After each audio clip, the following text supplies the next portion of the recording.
Hey there, IB students. Okay, so I'm making this little video just to clarify a few things. Okay, that sound is my dog trying to eat my cat. Hey, guys, knock it off. Stop.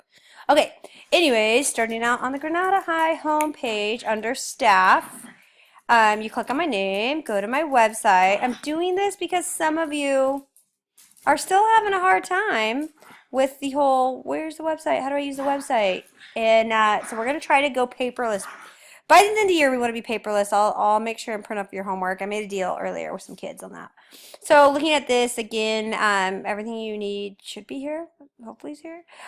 You've got your trimester 1 link where you can find lots of cool things. Oh, look, a password's needed. IB Granada. And there you are. IB Granada gets you in. All right, and you can click here to find homework and resources. This is where the homework is, the PDFs. Here's where like some videos where a student from my 5th period class trying to get his homework done stumbled across all of the Cengage videos here on YouTube. So I posted them. So there you go. Resource tab. Somebody said, what is the resource tab? Well, the command terms. I got some Canadian history. This is kind of, when I stumble across things, I post them on here. I've got the tutorial video for thesis, note-taking help, all that good stuff. But what I want to go to is this internal assessment. And the reason why I'm going to this is, well, one, we're working on internal assessment, but two, I want you to pay attention to some of these things, these resources.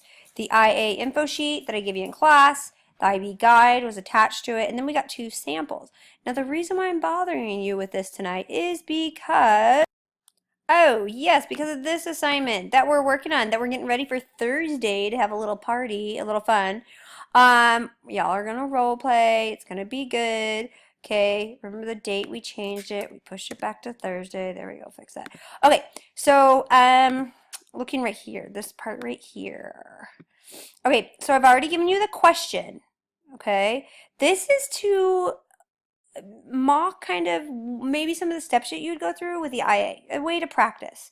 And I apologize if my transparency was not there on this, that this is an opportunity for you to kind of see what it would be like before we actually start working on the IA. I'll be including more of these types of activities so that you can test it out. All right, so right here, part A, identification and evaluation of a source.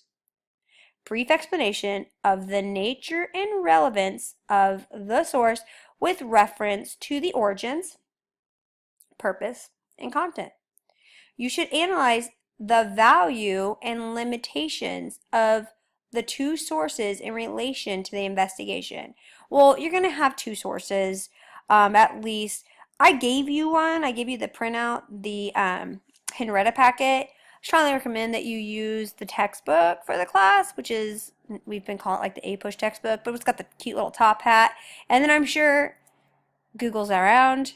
Check out. You can even use the school library site. I mean, this is a chance for you to kind of brush up on your skill set and see what happens. Okay, so this investigation question is similar to an investigation question that you could ask for an IA. This would be a perfect IA question. What was the historical contributions and significance of whoever your person is during the antebellum period? Okay, so we're going to work on that, but we're going to try to do this part right here. And this part might be like, what are you talking about? Origins. Like, where's the source from? What time period? You know, is it a textbook written in like 2013? What is the purpose of the source? It is to educate. Or maybe it's a primary source. Maybe you found a speech from that person, okay? What is in it? What does it say? Now, the value and limitation is kind of like what we did in the very initial stages of our class of like, what value do we get from it? Was it informative? Do we get enough information? Especially if it's like a primary source, maybe a journal entry or something that you found online or something.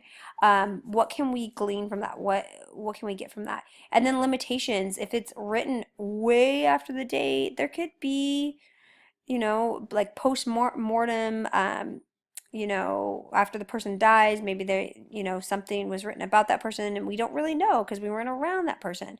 But let's check out what IB said. Okay, going back to our IA site, if I'm really confused about it, I can always go to the IB guide, which, hello, there you are. I really want you guys to start using this and kind of become friendly because it's the guide to your IA. And there's a section where it talks all about this. So clearly state the question. Well, I've given you the question, right? Not bad. All right, explanation of the nature of two sources. Uh, Analyze them in detail.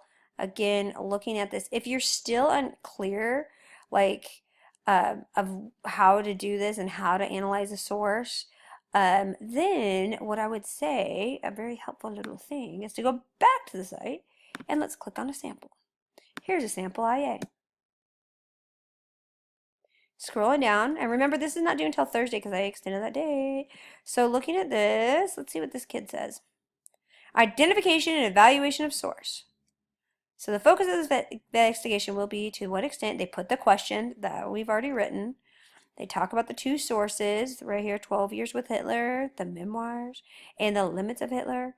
Okay, and then they actually give us a source, okay, what year, that's kind of nice to know.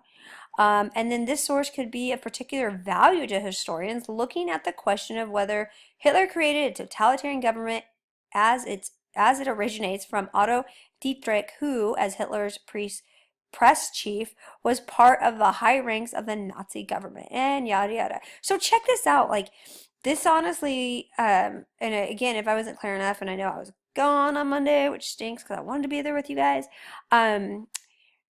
But this is an activity that you can kind of try it out and see, and it's like a low threat activity. Honestly, if you're not comfortable with it, I wouldn't expect you to be, but it gets us to practice, right? Before we take off the training wheels. So let me know if you have any questions. Contact me via email or the Remind. Okay, and have a good night. I think you're all amazing kiddos. And I can't wait to see your homework and your thoughts, and I will talk to you later, okay? Bye.